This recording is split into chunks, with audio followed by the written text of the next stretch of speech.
To all fathers, happy Father's Day. Today is your day. You are important people in the community. You are the important people in the kingdom of God. That's why this day I want to speak about the picture of good father, the portrait that you are supposed to have as a father, because you need to create your own portrait so that your people, that your children, wife and the rest may admire your picture. You need to have a good picture, a good portrait for you to hang in your living room. We are going to get our Bible reading from the book of Luke, chapter 15, verse 17 through verse 22. And we can read together. When he came to his senses, he said, "How many of my father's hired servants have food to spare, and here I am starving to death? I will set out and go back to my father and say to him, 'Father, I have sinned against heaven and against you. I am no longer worthy to be called your son. Make me one of your hired servants.' So he got up and went to his father. But while he was still a long way off, his father saw him and was filled with compassion for him. He ran to his son, threw his hands around him and kissed him. The son said to him, 'Father, I have sinned against heaven and against you. I am no longer worthy to be called your son.' But the father said to his servant, 'Quick, bring the best robe and put it on him. Put a ring on his finger and sandal on his feet.'" That's the end of our reading. Dear Heavenly Father, in the great name of Jesus, we are before you. We pray that you speak to us because we are listening, for we pray in Jesus' holy and mighty name. Amen. Once again, happy Father's Day. To our Father, I want to echo once again that you are special. You are special in the eyes of the Lord, and you are special even to us as a church or the community of believers. The problem of men they are facing in this 21st century is the loss of their fatherhood. The framework and identity of fathers is under siege. Fathers, I can categorize them as one of endangered species. There is challenge the most men or the modern men of losing their self-awareness, who they are. They are trying all the way to convince even women that they can be masculine as men, while likewise they are contented that they can also become feminine as women. That is something that you can argue. If, for instance, our forefathers were to be raised today, many of them would die again out of shock of what is happening to the father that is of the current world, most of them. They could be shocked that on their days, what used to define men or women today have been trampled on the ground. The previous distinct difference between man and woman have been trampled on the ground, just like a petal of rose during the wedding, where all its beauty vanished within a minute like a mist. That is the men that we are having. Today is common for men to wear earrings, for men to plait their hairs, and by time that they have already done that, their confidence in themselves and their God has already vanished. And we can go back to the common slogan, Mudrumene Mugabo. It's no longer there. Their voice is not heard, not even to the people in their houses. So we need once again to rekindle our fatherhood, and we draw our own portrait so that the children may identify the man or the father in that house. We need to remember that we are leaders at home, church, and community. We are supposed to become the motivator and the influencer in our houses. So today, being the Father's Day, and we are reflecting about the Father's love. Fathers, we are supposed, or we are being called to be able to express genuine love. The expressing of love surely does not come naturally to most of the men. We do not know how to show people that we love them, not even our children. We have even challenges to express genuine love to our beloved spouses. But we are supposed to express love, a genuine one. And a good example that we can see the genuine love is the story of the prodigal son, of which I would like for us to reflect or to see the love of the story of the father's love. Not only to the lost son, but the story of the father's love. The story goes, the young man or the young son goes into a far country and squandered all his money and all what he had inherited from the father.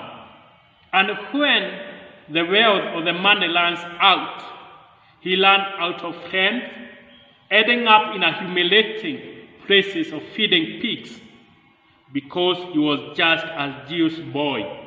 Feeding pigs, it was not acceptable. He later came back to his senses.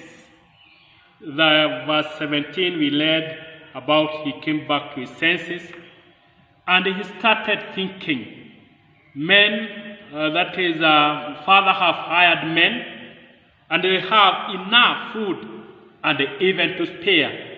But here I'm starving to death.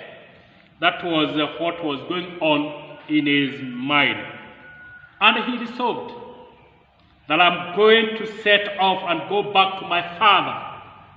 I'm going to go back to my father.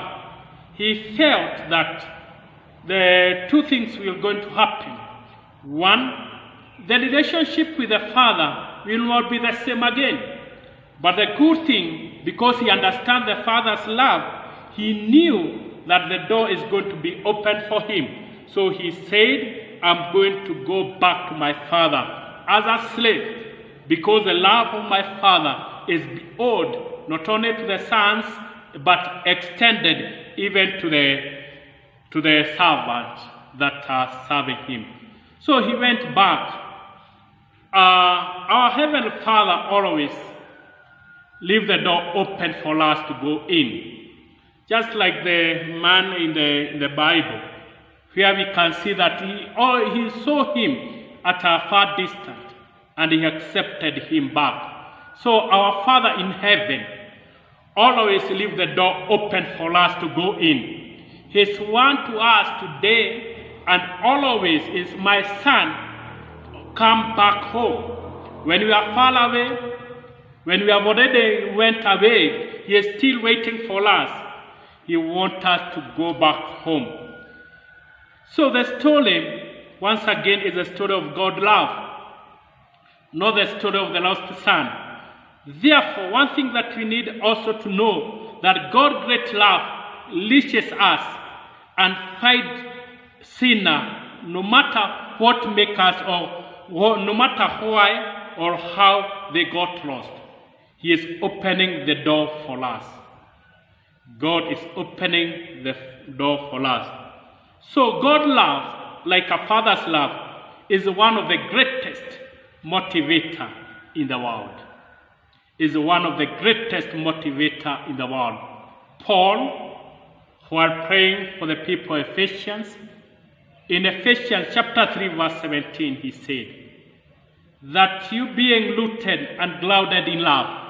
He was praying for them to be rooted and to be grounded in love, so that they may have knowledge, the breadth, the length, the height, the depth of Christ's love that surpasses human knowledge.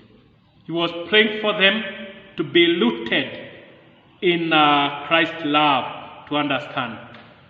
Therefore, Father's love should not only be, not should instruct.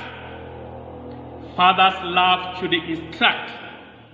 Father's love is an experience that should grow stronger and stronger over the years or over the days until it totally dominates our life. That's why Paul is talking about the filling up to all the fullness of God, the same chapter, same verse 17, Ephesians 3:17. That is the fill us, that's the love of the Lord to fill us to the fullness, so that we may experience the instruction and experience the love. Father's love should control the children's behaviors, so that we may serve God and serve Him alone. The elderly fathers should apply the same, like God, like the love of God, while relating with the children. In summary, love your children as a heavenly Father loves you. We know God loves us.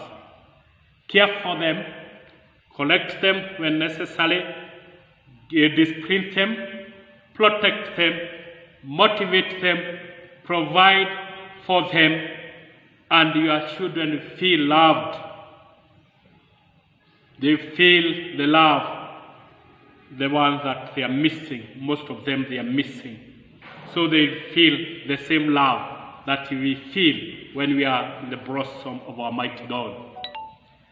While I first held my firstborn in my arms, I was looking at him helpless, always depending on somebody. Something hit my mind, and I would like to share. I felt it was like a first experience of God's love, reflecting on Daddy's love. It was a privilege to be born in a caring family.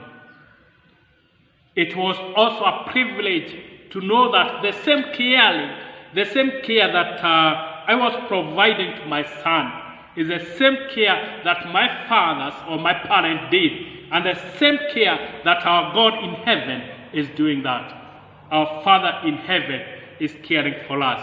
So I experience that love, and always the touch that I feel is from that day, that the God, because I'm the Son of God, there is that tender hand that is holding me. The second thing that I would like to talk or to say is that the Father's love is able to share. Because Father, they are supposed to share themselves to the children. And Bible tells us in the book of John chapter 3 verse 16, for God so loved the world, He gave His only begotten Son. So He shared His Son to us. Same case is supposed to happen to us. Let us all fathers learn to share ourselves with our children. In the book of 1 Thessalonians, chapter 2, verse 7 to verse 12, Paul is expressing the same love that is sharing to the people of Ephesians because he loved them. And also the relationship between Paul and Timothy is the one to echo about the Father sharing. So let's share ourselves. Let's not become so selfish. Learn to share yourself. with your children.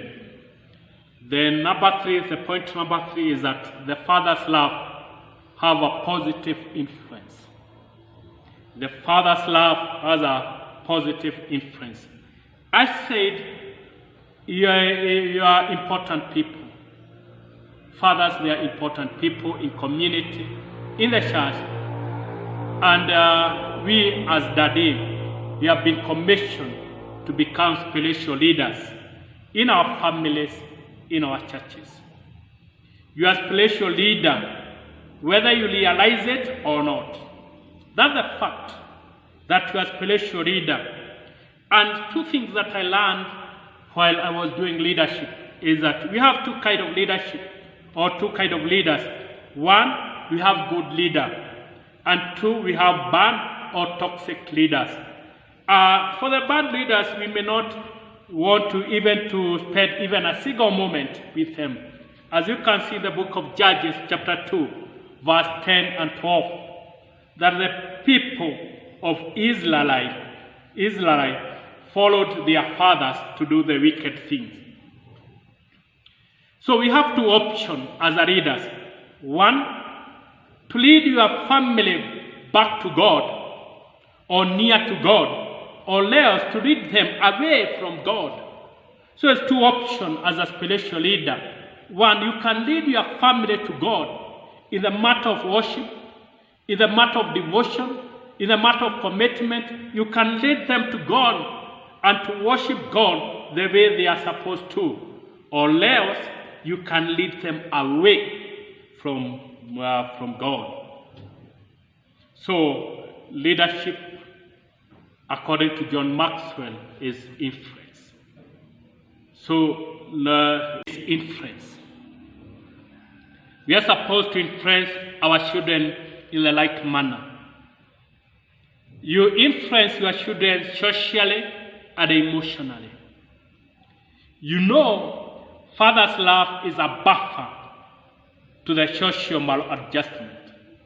It's a buffer for your children not to enter to the drug abuse, or else to go to depression. As we have already found of late, there is cases of children even committing suicide. There is a late of the children going to the drugs, and the others moral decay. And we know what is trending about the late of the early pregnancy. We need to show the children love that is going to work as a buffer. You know, when we know the Lord loves us, our Heavenly Father loves us, and according to the book of Deuteronomy, He is encouraging us because we love Him, we must obey His commandment. So it is the same love that is working as a buffer to us not to sin. Likewise, the Father's love, when you show our children love, is going to act as a buffer. They are not going to go to those social or socially things that are not in line with our Christianity. And also, the Father's love encourages the children emotionally, so that they may rise against all the odds of the world, because they know there is someone who loves them. So, just like what we have already read in the book of Luke, chapter 15, about the Father's love. Today, as we celebrate the Father's Day, let us open the door. Not only the physical door, even the heart door, if there is any. Let us open our heart so that our children may learn and to be blessed and to get the warmth that comes from the Father. Let us understand they are still dependents of us. They are still helpless. They need you. They need me. They need us to help them. And today, I would leave you with one. We know we have many fathers of faith. We have people that we can say they are heroes of faith. And we have many people that we can talk about. He is my spiritual father. He is my so-and-so father. What about your children? What about the people that I'm serving? Can they today say that I have my spiritual father? The world is looking for the spiritual fathers. The world is looking for the father that is in a position to leave a portrait that is feasible to all people in the house. In the name of the Father, the Son, and the Holy Spirit. Amen. We give thanks, dear Father, for being our heavenly Lord. Lord, we commit all fathers that are listening to you, that you give them strength and confidence as they continue in the Lord that you've already bestowed unto them. For we pray in Jesus' holy and mighty name. Amen. Amen. God bless you and God do you good. Let's continue sharing the men so that we may become, not only to become man or men, to become fathers, to be imitated by many. In the name of the Lord, the Father, the Son, and the Holy Spirit.